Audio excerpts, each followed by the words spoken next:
Hi, and welcome to Celebrity Customer Experience Riffs with me, Jill Raff, where we talk about everything relevant and in the moment, sharing stories from the past, from the future, from the inside out, from employee experience to customer experience, because I am obsessed with employee experience creating that outstanding customer experience. I believe every customer deserves to be pampered the same as any treatment that you're going to give a celebrity. It begins from the inside, which is why I named my proprietary, let's try that again, which is why I named my proprietary process the inside out framework from EX to CX, because I can guarantee you that when you have outstanding employee experience, it will produce stellar customer experience. So we have a choice right now to sit idly and think we can wait for this crisis to pass. There will always be another crisis. So that's a big mistake. I wouldn't advise that. Or we can take this opportunity to create and innovate through crisis.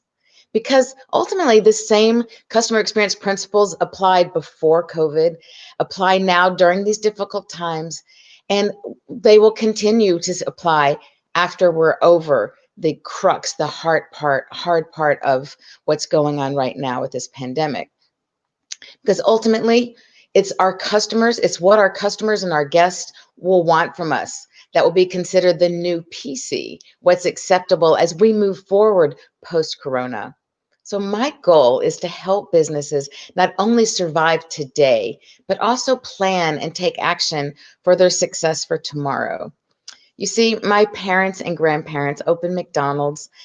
Number 150 was their first store, and it opened in Ocala, Florida in 1959, when McDonald's was the gold standard of the restaurant industry.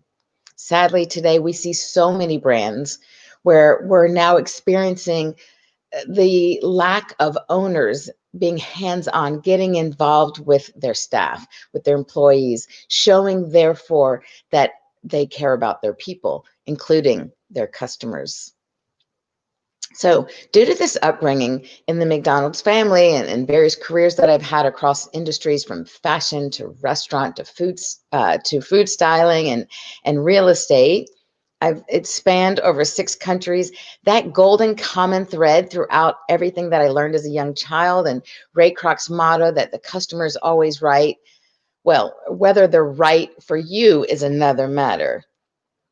So I always put my clients' interest first, and that is why everything that I've learned that's gone into it, that is why customer experience is really, truly in my DNA.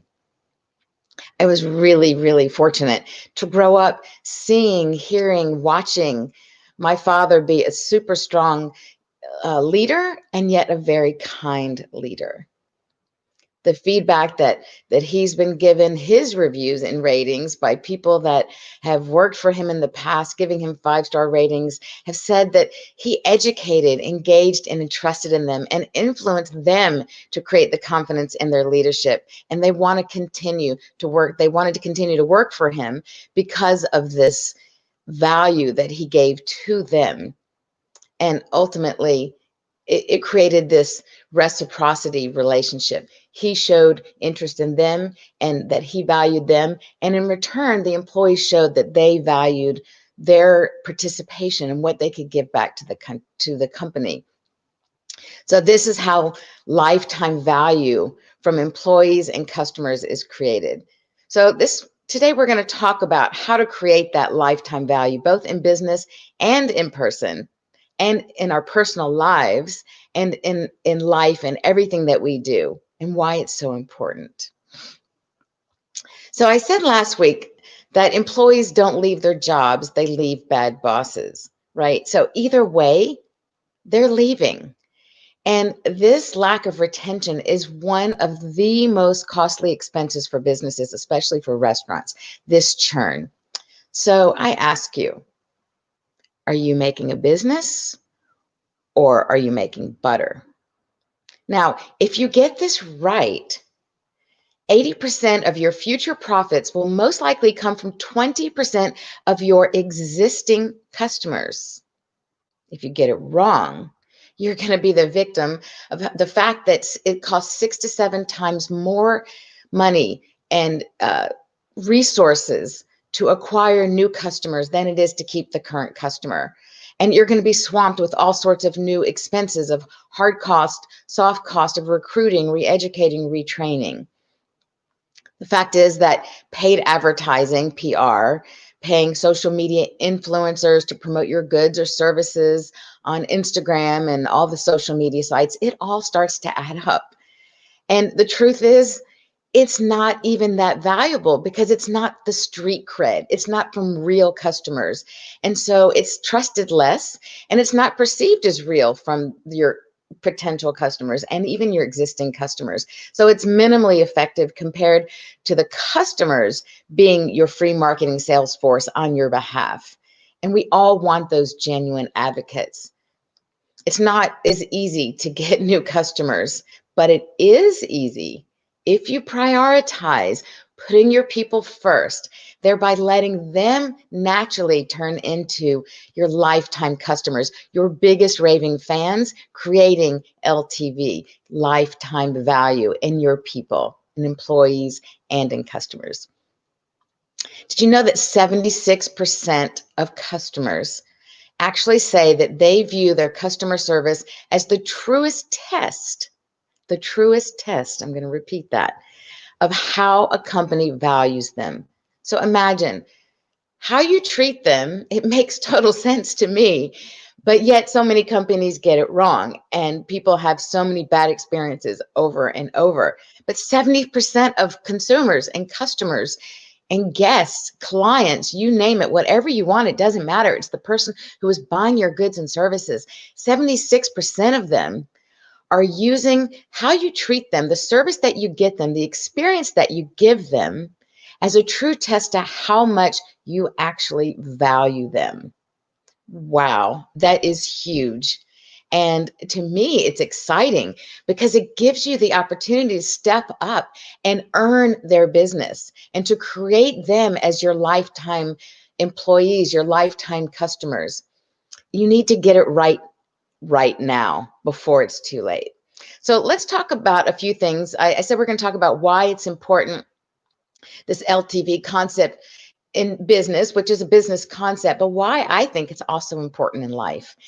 Because number one, the underlying foundation is I think that no matter what we do in life and in our businesses, we need to be truly aligned with who we are. And when we totally embrace certain values and concepts, you're going to naturally live those out in your business interactions and in your engagements. And people will feel that this is you, that you're being genuine in how you interact with them, that it's not just a transaction, right? And that's really important that they feel that continuity. So I see we have Daniel Charles that joined us on LinkedIn. Hi, Daniel. Thank you so much for being with me today. And please feel free to comment along the way, your thoughts, your ideas, whether you agree or disagree. Join in the conversation. It's much more fun that way and much more interesting. And I always forget to say at the beginning that if you are watching live, please jump in and participate. And if you're watching the replay, awesome, and thank you. But please feel free also to participate, even if it's not live, and tag me, and we'll have that conversation because totally, that's my jam. I light up when I can engage with people and talk about this topic that I'm so crazy passionate about, because it ties into what I was just saying, that it's not just about business. It's about who we are as a person in our everyday life. And when you live those values inside work and outside of work, people feel it. And you are going to be so much happier as a person and so much more valuable to yourself and to everyone around you because you are living in continuity, in harmony with who you are. So, that brings up a little bit of a mindset piece, which we won't go into today, but it is a huge piece of delivering great employee experience and customer experience, is the mindset that the business creates and establishes that they want for their culture, as well as the mindset of each person that comes into that business for the day, whether it is an employee or a customer. So I'm going to give a few ideas for one in terms of how to create that lifetime value in business. So number one is to ask. Ask, ask, ask. Always be curious. Always find out what's important to your people.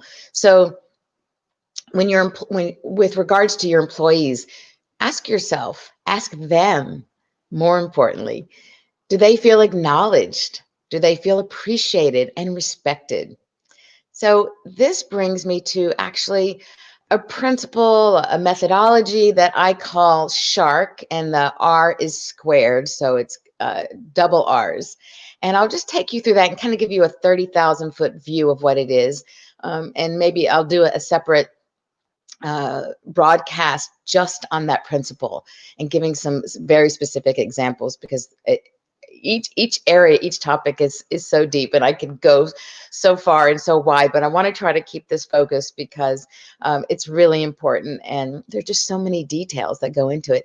And the truth is, it's the small details that have the biggest impact on your people. So always remember that.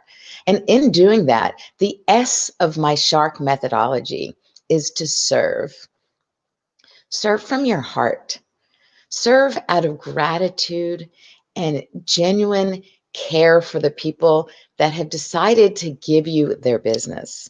The people who have decided to come and give you their time and to work to make your business succeed. Think about that. Serve. Serve from heart. H is for hearing, not only hearing, but really listening to what your employees and your customers are saying. And for that matter, it's not only your employees and your customers, it could be anyone in your supply chain, anyone who is touching any part of that business journey, that customer journey with you. Now, in order to really listen to them and really hear them, what do we need to do? We need to ask the right questions, because we cannot count on them telling us when they're disgruntled. We can't count on them being vocal. Many people don't like conflict, and they fear that by speaking up that it's conflict. Now, I don't see it that way at all. If anything, I encourage people to speak up. I encourage to say, if you don't like the way something's going, if you don't like the food that you've gotten, if you don't like the product that you've bought, if you've got a problem, no matter what it is, speak up. There's no reason for you to have any fear of speaking up. It is not conflict. It's conflict if you come about it with a harsh tone of voice and you're really nasty and you're mean and you're angry and you're all up in their face. But if you speak to them with respect, that you're speaking to another human being, and appreciate their side, what they're going through, and present what's going on with you, it is going to be received with open arms, with a silver platter, and be appreciated. And if it's not appreciated, then you're doing business with the wrong people. But I can say for owners and entrepreneurs where it's your business, open your arms, open your ears, open your eyes to what's going on, and really encourage people to give you that feedback. So ask for it if you need to, and then be quiet and listen. Really hear what they're saying. The A is for acknowledgement and appreciation. Appreciate people, acknowledge what they are doing for you, acknowledge that someone has a problem, acknowledge that they've taken, again, their time, their money to do business with you over your competitor, because gosh knows, I mean, God knows, there are lots of competitors and there are a lot of options today. So really acknowledge and appreciate when someone does business with you, and let them know that outwardly. Don't hold back. Same with your employees. Acknowledge them, appreciate them, let them know that they are respected, is the first R of the R squared, respect and resolution. Everyone wants to be respected. And that comes down to simple, small things. Like my father was famous for always looking people directly in the eye, and he would call you by your name. Heck, he even would ask about your family by their names. He took an interest and he showed people that he cared and that he respected them. Those little, again, little details will take you far. The second R is resolution. People are coming to do business with you because they want some sort of resolution.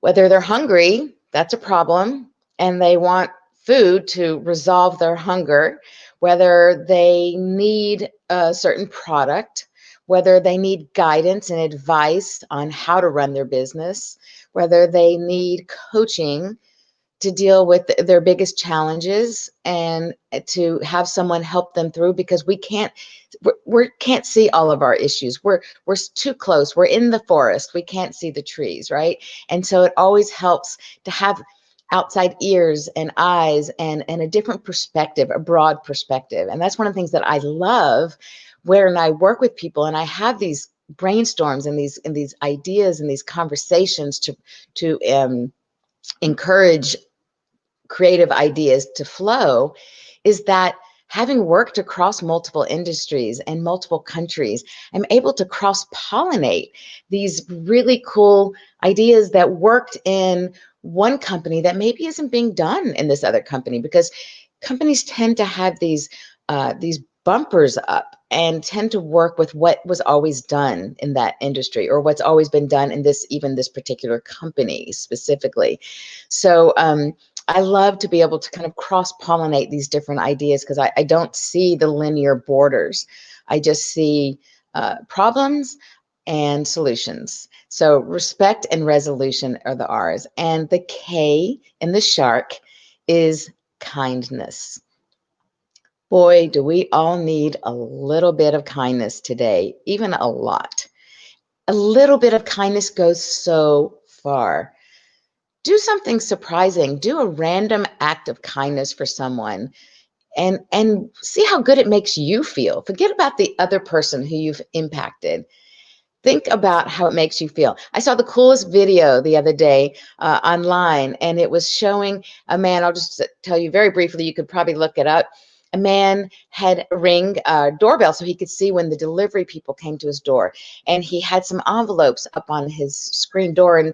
And so when the person came to make the delivery, he quickly ran to the door and he called the delivery guy back and said, "Hey, do you want to play a game?"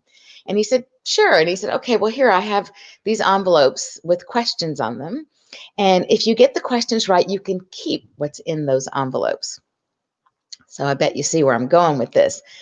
Long story short, he asked these various questions, and then he has some other envelopes in his hands, and he continues to ask more questions, and the guy gets him right, continues to get everyone right, and he gives them the envelope.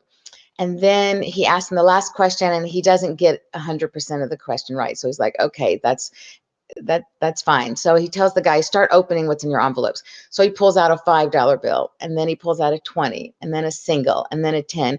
And you see the delivery guy is just getting so emotional and overwhelmed that this person is doing this kind, random act of kindness for him. And so he adds it all up, and it's like $81, $83, whatever. And he has the last envelope in his hand, and he pulls out the bill, and it's $100 bill. And I was really respected that the delivery guy said, "You know what, though, I didn't get that answer right. Like, that's not mine. I'm not taking it." And the man said, uh, um, back up one second. Previously, the delivery guy was like totally saying, "Oh my gosh," like almost in tears. I was just thinking this morning, I don't know how I'm going to pay my rent. And now this is going to help me. And now I know I'm going to make my rent for today. And so the man opened that last envelope, and it was the 100. And he said to the guy, "Here, you take this, because I think you need it more than I do." And the guy first didn't want to take it out of integrity. And he said, "No, no, I want you to have it." It was amazing. It was overwhelming. It was beautiful. And this was just a simple act of kindness. Now, you don't have to be giving away close to $200 to make this happen. You could do small little things, even help someone across the street, help someone if they drop something on the ground, pay for someone's coffee that's behind you, little small things that don't have to be financial. So moving on, number 2, this is another way to create lifetime value in your employees. Invest in your people. Invest in your employees. Show them that you care, that you're putting energy and time and money into investing in their education and their training. And now that you've done that, you've hired them, you've learned and taught them what's important for them to know what's important to you as a company. Now it's your turn to learn what's important to your employees. That is a switcher. I can guarantee you there aren't many companies who are doing that. Ask them what's important to them. In fact, there's a great statistic that supports this where it says 62% of restaurant employees said the lack of training would make them leave their job. So people are not feeling appreciated. They're not feeling vested in. They don't feel that the owners invest in educating and training them. And it doesn't mean functional training. Of course, they're going to train them on how to work a grill or how to take care of the wait station and how to serve tables, maybe. Sometimes they just throw them out there and there isn't training. We've all probably experienced waiters and the servers who have clearly don't have much training. But show them that you care, and they're going to care more about you. Now, the same thing with customers.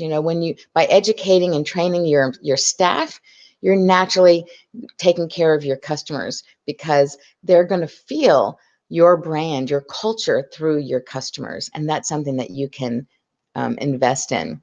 And by doing so, you're creating advocates. So creating lifetime value in business is creating those advocates. After you have served them from heart, now you can ask them to put the word out, give you a great review, a rating, to post a picture, to tell friends, whatever it is for your call to action. At that point, you've earned the right to ask them for that. This is called the universal law of reciprocity. And it's not that you've done this in order for them to do it. You've served them the way you would naturally, the way you should naturally.